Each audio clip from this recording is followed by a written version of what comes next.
नाशिकमध्ये 15,000 वृक्ष लागवड जी आहे ती केली जाणार आहे। सिंहस्थ कुंभमेळ्याच्या पार्श्वभूमीवर विविध विकास कामे होणार आहेत आणि यामध्ये अनेक वृक्ष तोडली जाणार आहेत। त्यामुळे त्या वृक्षांच्या बदल्यामध्ये 15,000 वृक्ष लावण्याचा प्रशासनाने निर्णय घेतलेला आहे आणि शहरात विविध ठिकाणी वृक्ष लागवड जी आहे ती केली जाणार आहे। कालच नाशिकमध्ये या वृक्षरोपणाला सुरुवात झालेली आहे। मखमलाबाद परिसरामध्ये काल 500 वृक्ष लावल्यानंतर आज नाशिकच्या पंचवटी परिसरामध्ये ज्या ठिकाणी वृक्ष लागवडीसाठी जागा भेटलेली आहे, एका शैक्षणिक संस्थेच्या माध्यमातून हा उपक्रम जो आहे तो या ठिकाणी राबवला होता। शैक्षणिक संस्था आणि महानगरपालिकेच्या माध्यमातून या ठिकाणी ही वृक्ष लागवड केली जात आहे। दरम्यान या ठिकाणी आता खड्डे वगैरे जे आहेत ते या वृक्ष लागवडीसाठी आपल्याला खोदलं जात असल्याचं पाहायला मिळतंय आणि याचीच पाहणी जी आहे ती कुंभमेळा मंत्री गिरीश महाजन यांच्याकडून करण्यात आलेली आहे। आपण मंत्री गिरीश महाजन यांच्याशी बोलण्याचा प्रयत्न करूयात।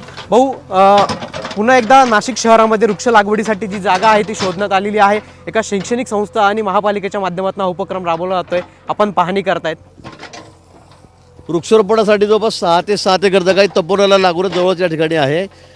सुरेश अण्णांची शैक्षणिक संस्था या ठिकाणी बाजूला आहे। त्यांनी सांगितलं की आम्ही सगळी निगराणी टाकू, विद्यार्थ्यांना एकेका जबाबदारी या ठिकाणी देऊ। NIT कॉलेज त्यांचं या ठिकाणी आहे आणि म्हणून जवळपास ही 7 एकर जागा आहे। या 7 एकर जागेवर आम्ही सगळ्या ठिकाणी आता वृक्षारोपण करणार आहोत। उद्या जवळपास 1000 झाडं आमच्या या ठिकाणी येतील। पहिला 2 ट्रक या ठिकाणीच आम्ही खाली करू आणि इथे लगेच उद्याच्या उद्या फार तर 2 दिवसामध्ये हे सगळ्या झाडं आम्ही या ठिकाणी लावणार आहोत। हैदराबादहून त्याच्या पुढून राजमुद्रीहून त्या गाड्या निघालेल्या आहेत आणि यांना इथे पाण्याची व्यवस्था आहे त्यांच्या कॉलेज, ड्रिपची व्यवस्था आम्ही त्या ठिकाणी करू, पाणी देण्याची व्यवस्था राहील, मेंटेनन्स ते या ठिकाणी करणार आहेत आणि खूप मोठ्या प्रमाणात म्हणजे काल तर आपण 1.5 एकरवर झाडं लावतो त्या ठिकाणी, पण आज आपण 7 एकरवर या ठिकाणी झाडं लावतो आहे। पुन्हा गोदावरीच्या काठाशी आम्ही खड्डे केलेले आहेत, त्या ठिकाणी आपण झाडं लावतो आहे। माझा संकल्प ज्या ठिकाणी जागा दिसेल, ही महापालिकेच्या मालकी जागा आहेत, पण ज्याही ठिकाणी जागा दिसेल त्या सगळ्या ठिकाणी आम्ही वृक्षारोपण करणार आहोत। मग याला 15,000 झाडं लागोत, 20,000 लागोत का 25,000 लागोत का 30,000 लागोत, सगळ्या नाशिक आम्हाला आता हिरवगार करायचं आहे, हरित करायचं आहे आणि त्यासाठी मी स्वतः थांबून हे सगळं बाबुळीचे काही झाडे छोटे छोटे ती काढून घेतो आहे आणि या ठिकाणी खड्डे खोदून उद्या आणि परवा 2 दिवसामध्ये हजारो झाडं या ठिकाणी लागतील। नक्कीच आपण जर बघितलं तर कुठेतरी वृक्षतोडीला मोठा विरोध होत होता, मात्र असं असताना आता वृक्ष लागवडीसाठी देखील अनेक जण पुढे येत असल्याचं पाहायला मिळतंय। नाही, पण जे आंदोलन करते ते येतच नाही। मला असं वाटतं की मग तुम्ही कशासाठी करतात? आम्ही कालही त्यांना आमंत्रण दिलं, कोणी वृक्षप्रेमी या ठिकाणी आले नाहीत। त्यांची जबाबदारी पण आहे ना, का फक्त वृक्ष तोडायला लागलं की तुम्ही पुढे यायचं लावायला यायचंच नाही, अशी काही आपली भूमिका आहे का?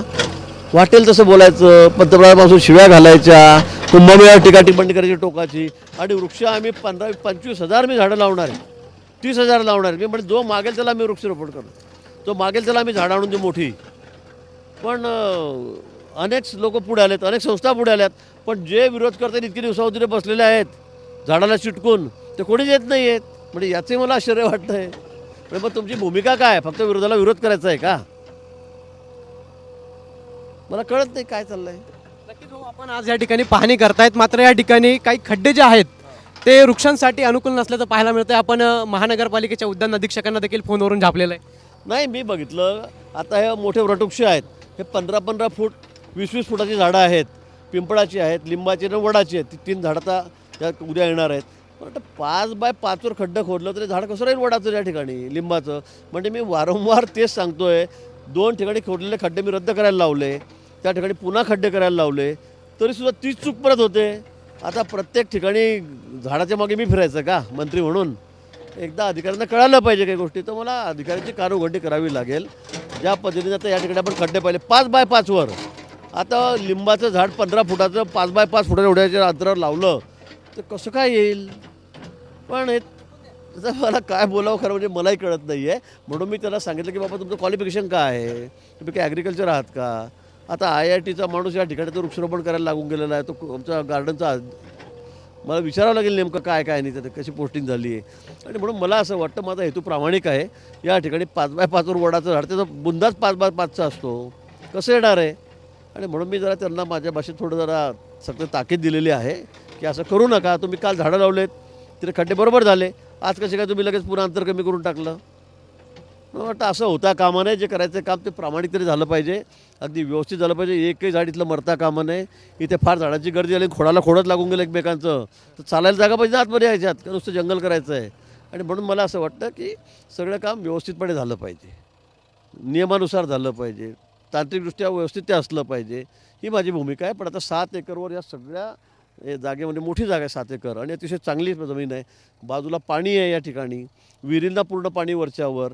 इथे मी ठिबक करणार आहे आणि झाडांची जबाबदारी इथले कॉलेजचे विद्यार्थी आहेत आमचे सुरेश अण्णा पाटील त्यांच्या कॉलेजचे, त्यांना मी या ठिकाणी देणार आहे. नक्कीच भाऊ, धन्यवाद. आपल्यासोबत मंत्री गिरीश महाजन होते आणि त्यांनी या ठिकाणी जे वृक्ष लागवड केली जाणार आहे त्याची देखील पाहणी केलेली आहे.